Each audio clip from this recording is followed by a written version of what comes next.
안녕하세요. 수서동행교회 정남 목사입니다. 오늘도 이렇게 하나님의 말씀을 함께 먹고 나누는 은혜의 자리 가운데 나오신 여러분 주님의 이름으로 축복하고 환영합니다. 우리 계속 크리스마스를 앞두고 성탄을 앞두고 우리가 주님의 성육신을 함께 추적하면서 주님께서 주시는 은혜를 구하고 있는데 우리 오늘도 하나님께서 귀하고 복된 말씀을 저희에게 준비해 놓고 계신 줄로 믿습니다. 우리 함께 기도함으로 겸손한 마음으로 그렇게 주님께서 주시는 말씀의 자리 가운데 함께 나아가도록 하겠습니다. 기도하겠습니다. 하나님, 오늘도 주님의 말씀을 저희 앞에 함께 먹게 하도록 인도해 주셔서 감사합니다. 하나님, 주님께서 주시는 말씀 우리가 함께 먹으며 주님께서 이 땅 가운데 아기의 모습으로 오신 그 성육신의 그 복음의 신비를 저희가 조금씩 깨닫고 알아가는 귀하고 복된 이 시간 될 수 있도록 은혜 허락하여 주시옵소서. 주님을 알아가는 데 있어 주님의 말씀을 우리의 심령 가운데 새기는 데 있어서 이 시간이 귀하고 복되게 사용되어질 수 있도록 주님 저희들의 심령을 겸손하게 하여 주시옵소서. 낮아지게 하여 주시옵소서. 우리 예수 그리스도의 마음을 닮아갈 수 있도록 은혜 허락하여 주시옵소서. 감사드리며 우리 주 예수 그리스도의 이름으로 기도드립니다. 아멘. 네, 오늘 우리로 하여금 하나님께서 보게 하시는 말씀은요, 누가복음 1장 26절에서 38절, 그리고 41절부터 49절, 54, 55절 이렇게 세 군데의 말씀인데 저희가 함께 읽고 저희가 생각하려고 하는 말씀은 26절에서 38절까지의 말씀입니다. 좀 길지만 오늘은 이 말씀을 좀 함께 읽도록 하겠습니다. 누가복음 1장 26절에서 38절 말씀입니다. 그 뒤로 6달이 되었을 때 하나님께서 천사 가브리엘을 갈릴리 지방의 나사렛 동네로 보내시어 다윗의 가문에 속한 요셉이라는 남자와 약혼한 처녀에게 가게 하셨다. 그 처녀의 이름은 마리아였다. 천사가 안으로 들어가서 마리아에게 말하였다. 기뻐하여라. 은혜를 입은 자야. 주님께서 그대와 함께 하신다. 마리아는 그 말을 듣고 몹시 놀라 도대체 그 인사말이 무슨 뜻일까 하고 궁금히 여겼다. 천사가 마리아에게 말하였다. 두려워하지 말아라, 마리아야. 그대는 하나님의 은혜를 입었다. 보아라. 그대가 잉태하여 아들을 낳을 터이니 그의 이름을 예수라고 하여라. 그는 위대하게 되고 더없이 높으신 분의 아들이라고 불릴 것이다. 주 하나님께서 그에게 그의 조상 다윗의 왕위를 주실 것이다. 그는 영원히 야곱의 집을 다스리고 그의 나라는 무궁할 것이다. 마리아가 천사에게 말하였다. 나는 남자를 알지 못하는데 어떻게 이런 일이 있겠습니까? 천사가 마리아에게 대답하였다. 성령이 그대에게 임하시고 더없이 높으신 분의 능력이 그대를 감싸줄 것이다. 그러므로 태어날 아기는 거룩한 분이요 하나님의 아들이라고 불릴 것이다. 보아라, 그대의 친척 엘리사벳도 늙어서 임신하였다. 임신하지 못하는 여자라 불리던 그가 임신한 지 벌써 6달이 되었다.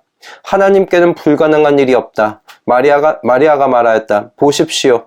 나는 주님의 여종입니다. 당신의 말씀대로 나에게 이루어지기를 바랍니다. 천사는 마리아에게서 떠나갔다. 아멘. 네, 오늘 이 본문에 나오는 그 마리아는 고대 근동에서 결혼을 했던 당시 여인들의 나이대를 생각해 보았을 때 10대였을 것으로 추정해 볼 수 있습니다. 아마 분명히 10대였을 거예요. 그런 어린 나이에 이제 마리아에게 천사가 등장하여서 성령으로 잉태하게 된다는 이 소식을 지금 전하고 있는 겁니다. 이 이야기를 들었을 때 이 어린 마리아 얼마나 당황했을까요? 얼마나 놀랬을까요? 그런데 그런 이 마리아를 보면서 저를 더 놀라게 만드는 것은 이 어린 마리아와 이 천사가 대화하고 그 끝에 38절에서 나는 주님의 여종입니다. 당신의 말씀대로 나에게 이루어지기를 바랍니다. 라고 이렇게 대답하는 이 마리아의 모습 때문에 전 정말 놀랐습니다. 마리아의 대답이 대단한 것은 하나님께서 하시고자 하시는 그 계획대로 된다면 마리아의 인생이 어떤 의미에서는 요즘 우리 말로 꼬이기 때문에 그렇습니다. 한 번 꼬이는 것도 아니고 그 평생을 꼬인 인생으로 살아가게 되기 때문에 그렇습니다. 어린 그녀가 감당해야 할 일들이 너무나 많아요. 또한 당시 유대 사회에서 결혼 전에 약혼한 여인이 잉태를 하게 되면, 임신을 하게 되면 대부분 불륜으로 여기고 자칫 목숨까지 잃어야 하는 그런 위험천만한 일을 당하게 됩니다. 즉 마리아가 이 어린 나이에 저는 주님의 여종입니다. 주님께서 말씀하신 대로 되기를 원합니다. 그렇게 고백하는 것은 다른 말로 대가 없이 뭐 좋은 일들만 일어날 것이라는 그런 어떤 미래에 대한, 앞으로 일들에 대한 낙천적인 생각 때문에 그렇게 고백한 것이 아니라는 것이죠. 자신에게 일어날 일을 알고 있었습니다. 목숨까지 걸어야 하는 일인 줄 알고 있었던 거예요. 10대의 나이에. 그런데 나는 주님의 여종입니다. 주님께서 말씀하신 대로 내게 이루어지기를 바랍니다. 이렇게 믿음의 고백을 한다는 것 자체가 저를 놀라게 만든 것입니다. 그래서 나이는 어리지만 이 마리아의 이 믿음의 반응을 보면 이 마리아가 오늘날 우리 믿는 자들의 이 그리스도인들이 어떻게 믿음으로 반응해야 하는지를 보여주는 좋은 모델로 저희가 삼을 수 있겠다 생각했어요. 그렇다면 여러분, 마리아는 어떤 단계를 거치면서 이런 믿음의 고백까지 나아갈 수 있게 되었을까요? 우리는 또한 마리아를 투영하여 우리 믿는 그리스도인들은 어떤 단계를 거쳐서 우리가 확신에까지 다다르게 되는가? 첫 번째를 보면 마리아는 여러분 유연한 의심을 했던 것을 보게 됩니다. 유연한 의심의 단계를 분명히 거친다는 거죠. 의심을 하지 않는 것은 두 가지입니다. 정말 대단한 믿음이든지 위험한 믿음이든지 둘 중에 하나입니다. 복음을 맞닥뜨리면 먼저 의아하게 생각해 보는 것, 반응하게 되는 것, 저는 당연한 것이라고 생각해요. 자연스러운 과정을 거치지 않고 모든 사람들이 겪었던 자연스러운 그 과정을 거치지 않고 성령으로 잉태한다는 소식을 듣게 됐을 때, 네, 그럴 수 있지요. 저는 그걸 믿습니다. 그런 반응 자체가 어쩌면 더 의아한 것 아닐까. 당연히 어떻게 그런 일이 있는가, 그렇게 의아하게 생각하는 것이 당연한 것 아니겠습니까? 여러분, 하나님의 아들께서 저와 여러분의 죄를 대신해서 십자가에 죽으셨다는 이 복음이 여러분 의아하지 않습니까? 내가 무엇이라고 하나님의 아들이 대신 죽으시는가? 의아하지 않으십니까? 만약 내가 하나님을 반역한 정말 죄인 중에 죄인이라면 나를 대신해서 죽으시는 이 십자가의 사랑, 여러분 그 사랑이 그냥 믿어지십니까? 그 사랑이 그냥 받아들여지십니까? 도대체 그 사랑이 무슨 사랑인가? 의아하지 아니하십니까? 여러분, 복음은 모든 부분에서 우리에게 의아하게 만드는 저는 그 자체라는 생각이 듭니다. 그러므로 저는 의심을 해보는 것, 의심이 일어나는 것 당연하다. 그 단계 거쳐야 된다 생각이 들어요. 여러분, 의심해 보는 것은 부정한 것이 아닙니다. 잘못된 것이 아닙니다. 의심에 어떤 태도로 의심하는가, 이것이 문제인 것이죠. 전혀 믿지 않기 위해서 의심하는 태도도 있습니다. 그러나 사실 여부를 정당하게 알아보기 위해 더 많은 정보를 찾아보고 알아가는 그런 의심의 태도가 있어요. 중요한 건 이 후자의 태도예요. 마리아의 태도는 후자였습니다. 그녀는 자신에게 일어나는 이 일들에 대해 천사로부터 들었을 때, 이 일에 대해 천사로부터 들었을 때, 나는 남자를 알지 못하는데 어떻게 이런 일이 내게 있을 수 있습니까? 라고 말합니다. 여러분, 마리아의 이 이야기는 설명을 해달라는 질문입니다. 설명을 해달라는 질문이에요. 난 못 믿겠어요가 아니라 저는 남자를 아직 모릅니다. 남자와 저는 동침해 본 적이 없는데 어떻게 제가 임신을 할 수 있겠습니까? 잉태를 할 수 있겠습니까? 어떻게 이런 일이 일어날 수 있습니까? 묻는 거예요. 좀 더 내가 이해할 수 있는 정보를 달라고 질문을 하고 있는 겁니다. 더 이야기해 주세요. 어떻게 이런 일이 일어날 수 있을까요? 여러분, 이것이 유연한 의심의 태도예요. 믿지 않으려고 의심하는 것이 아닙니다. 어떻게 정말 이런 일이 있을 수 있는가? 하나님, 제게 더 많은 정보를 주십시오. 제가 알 수 있도록, 이해할 수 있도록 정보를 더 주세요. 지금 그 태도입니다. 천사는 마리아에게 성령이 임하시고 더없이 높으신 분의 능력으로 마리아, 너가 잉태하게 될 것이다. 그리고 너의 친척 중에 나이 들어, 그리고 자녀 없이 나이가 들어서 더 이상은 자녀에 대한 소망이 없는 그 엘리사벳이 임신한 지 6개월이 되었다. 하나님께서 하시고자 하시면 능치 못할 일이 없다. 불가능한 일이란 없다. 그렇게 천사가 대답하는 것을 보게 됩니다. 천사의 그 말을 듣고 마리아는 이제 다음 단계로 넘어가죠. 어떤 단계입니까? 그는 이 복음을, 이 소식을 단순하게 수용해요. 단순하게 받아들여요. 38절의 말씀이죠. 나는 주님의 여종입니다. 당신의 말씀대로 나에게 이루어지기를 바랍니다. 마리아의 이 말은 분명히 모든 것을 이제 그럼 이해했습니다. 모든 것을 이제 알게 되었습니다. 그러니 제가 순종하겠습니다. 그런 대답 아닙니다. 그런 대답이 아니에요. 아직 완전하게 이해는 되지 않았지만, 아직 완벽하게 이런 일이 어떻게 될 수 있는지 사람인 저로서는 알 수 없지만, 저는 주님의 여종입니다. 주님의 여종입니다. 그러니 주인님께서 말씀하신 대로 이 여종에게 이루어질 것입니다. 이루어지기를 바랍니다. 지금 그 단계로 나아가고 있는 거예요.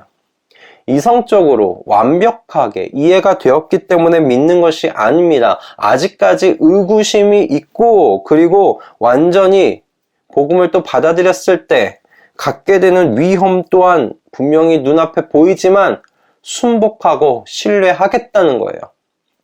이렇게 복음을 단순하게 받아들일 때 여러분, 확신으로 넘어갈 수 있는 발판이 생겨요. 발판이 생겨요. 하나님께 우리가 의심을 해요. 하나님께서 주신 복음을 의심을 할 수 있어요. 그리고 그 복음에 대하여 더 많은 정보를 수집할 수 있어요. 그리고 나서 우리가 갖게 되는 다음 단계는 뭐냐면 그 복음을 받아들이는 거예요. 받아들이는 거예요. 그러면 확신의 단계로 넘어가게 돼요. 마리아가 보여주는 것이 그것입니다. 마리아는 이후에 친척 엘리사벳의 집을 방문하지요. 그리고 엘리사벳이 마리아의 복중에 메시아가 있다는 것을 성령의 능력으로 알게 됩니다. 마리아는 엘리사벳의 말을 듣고 자신에게 이 이루어지는 일들을 성령의 약속들과 구약의 성령의 약속들과 연결 지으면서 구약에 말씀하셨던 그 메시아가 정말 오늘 내 태중에 임하였구나. 확신하게 되는 겁니다. 확신의 단계에 이르게 돼요. 그리고 나서 지금 불러지는 것이 누가복음 1장 46절에서 56절, 그곳에 쓰여 있는 마리아의 찬가입니다. 이곳의 내용을 보면 마리아의 마음에 한 점 의심도 남아있지 않고 확신 가운데 거하는 마리아의 모습을 발견할 수 있게 됩니다. 그녀의 노래를 한번 쭉 보십시오. 기쁨으로 춤추는, 기쁨으로 넘실거리는 그 마리아의 심령이 보입니다. 이렇게 복음을 받아들인다는 것은 여러분, 지적인 영역에만 해당하는 것이 아니라 지정의가 함께 어우러지는 총체적인 작업입니다. 제게는 생각만 해도 은혜가 되는 본문이 하나 있습니다. 요한복음 5장의 베데스다 연못 중풍병자 이야기입니다. 이 중풍병자 이야기를 읽을 때면 그에게 일어난 일이 제게 일어난 일이라고 고백하게 돼요. 여러분, 중풍병자에게 어떤 일이 일어납니까? 그에게 어느 날 예수 그리스도께서 그에게 다가오십니다. 그를 찾아오십니다. 그리고 그를 일으켜 세우십니다. 그 모든 일들이 제게 일어난 일과 똑같다는 것이죠. 어느 날 예수 그리스도를 만난 겁니다. 중풍병자를 찾아오신 것처럼 저를 찾아오셨습니다. 제가 나선 것이 아니에요. 중풍병자가 예수 그리스도를 찾아 나선 것이 아니지 않습니까? 우리는 다 중풍병자 같은 사람들이에요. 우리는 예수 그리스도를 찾으러 나아갈 수 없는 존재들이에요. 오직 예수 그리스도께서 우리 가운데로 찾아오셔야만 예수 그리스도를 볼 수 있는 사람들, 만날 수 있는 사람들이 바로 저와 여러분이죠. 제가 그런 중풍병자였습니다. 그런 것을 보면 정말 이해가 되지 않아요. 너무 의아해요. 이 지구상의 수많은 사람들 중에 왜 나인가? 이해가 되지 않습니다. 중풍병자도 마찬가지였을 거예요. 베데스다 연못에 얼마나 많은 환자들이 있었습니까? 그런데 예수님께서 그 베데스다 연못에서 찾아간 이는 오직 이 중풍병자 한 명이었어요. 중풍병자도 그거를 의아하게 받아들여야 되지 않겠습니까? 왜 나입니까? 왜 나인가?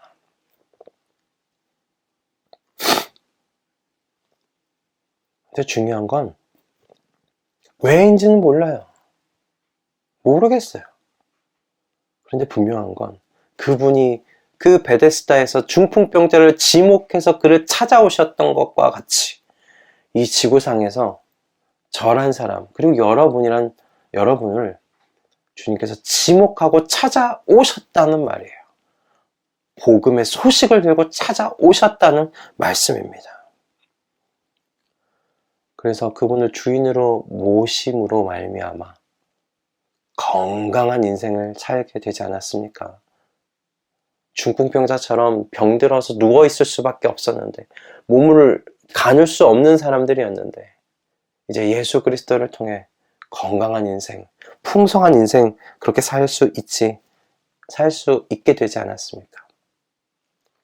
그저 베데스다 연못에 허황된 신화를 쫓으면서 허황된 소식을 쫓으면서 살았을 이 불쌍한 인생들을 하나님께서 택하시고 찾아와 주셔서 하나님 나라의 실제를 듣고 그 하나님의 나라를 바라보면서 살아갈 수 있게 해주신 거잖아요. 여러분, 어떻게 이 복음의 소식을 무덤덤하게 받아들일 수 있어요? 어떻게 이 복음의 소식을 머리로만 어떻게 받아들일 수 있겠어요? 복음의 소식을 받아들일 땐 우리의 머리와 우리의 가슴과 우리의 모든 감정이 하나로 어우러지는 일이에요. 복음은 그래서 기쁨을 동반해요. 감격을 동반해요. 감사를 동반해요. 그렇게 우리의 모든 부분이 복음에 반응하게 돼 있어요. 이 복음의 감격과 기쁨과 감사의 자리로 여러분 많은 사람들이 나아올 수 있기를 소원합니다. 크리스마스는 그런 의미에서 그저 즐겁게 가족들과 오순도순 그 하루를 보내면서 즐겁게 시간 보내는 그 한 날, 그냥 빨간 날, 쉬는 날 아니에요. 하나님의 아들 예수 그리스도께서 이 땅 가운데 오신 이유와 그 의미를 생각하면서 내가 받은 이 복음의 소중함과 놀라움을 다시 한번 생각하며 돌아보며 온 세상이 이 복음 아래로 모일 수 있기를 하나님 앞에서 기도하는 날입니다. 그렇게 하나님을 기쁘시게 해드리는 날입니다. 이제 며칠 후면 크리스마스입니다. 성탄절입니다. 크리스마스의 복음의 기쁨을 여러분 다시 한번 상기해 볼 수 있기를 소원합니다. 기억해 볼 수 있기를 소원합니다. 돌아볼 수 있기를 소원합니다. 우리가 믿게 된 믿음의 단계, 어떻게 내가 이 믿음 가운데 들어오게 되었는지를 돌아보는 시간 되었으면 합니다. 그래서 하나님 나라의 기쁜 소식의 확신 속에 거하면서 우리 자신을 또한 새롭게 세워나가는 복된 날 되실 수 있기를 주님의 이름으로 축복합니다. 그래서 이 기쁜 소식 아래로 많은 사람들이 오기를 소원하면서, 모이기를 소원하면서 하나님께 주님, 이 복음의 기쁜 소식 아래로 많은 사람들이 오늘날도 모이기를 소원합니다. 복음으로부터 떠나가는 이 세상이 다시금 회복될 수 있도록 주님 역사해 주시옵소서. 그렇게 우리 함께 모여 기도하며 또 기뻐하는 복된 크리스마스 성탄절을 저희가 준비해 갔으면 좋겠습니다. 우리 함께 기도하겠습니다. 하나님 아버지, 오늘도 우리에게 귀한 말씀 허락해 주셔서 감사합니다. 이 말씀이 주님, 저희가 받은 복음을 다시 한번 돌아보게 하시는 말씀입니다. 은혜에 대하여 눈뜨게 주신 주님, 감사합니다. 주님, 주님께서 주신 복음 다시 한번 돌아보며 감격 누리게 하시고 주님 기쁨 가운데 거하게 하여 주시옵소서. 그래서 모든 세상의 사람들이 이 기쁜 소식 아래에 다들 모일 수 있도록 주님 역사해 달라고 우리 간절히 기도하는 주님의 종들 될 수 있도록 주님 인도하여 주시옵소서. 감사드리며 우리 주 예수 그리스도의 이름으로 기도드립니다. 아멘.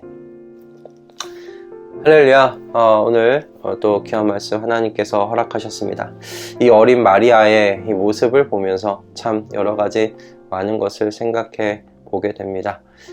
믿음이라는 것이 어떤 단계를 거치는지, 그리고 그 확신에 이르렀을 때 복음이 우리에게 역사하는 그 정말 우리 온 존재를 다 통틀어 역사하는 그 복음을 보게 돼요. 그 복음의 능력을 보게 돼요.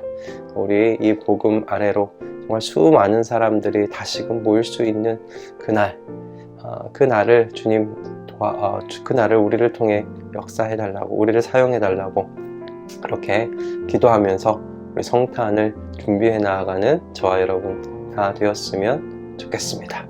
우리는 또 내일 주님께서 어떤 말씀으로 우리에게 귀한 은혜를 또 주실지 기대하면서 아침에 뵙도록 하겠습니다. 여러분 사랑하고 축복합니다. 내일 뵙겠습니다.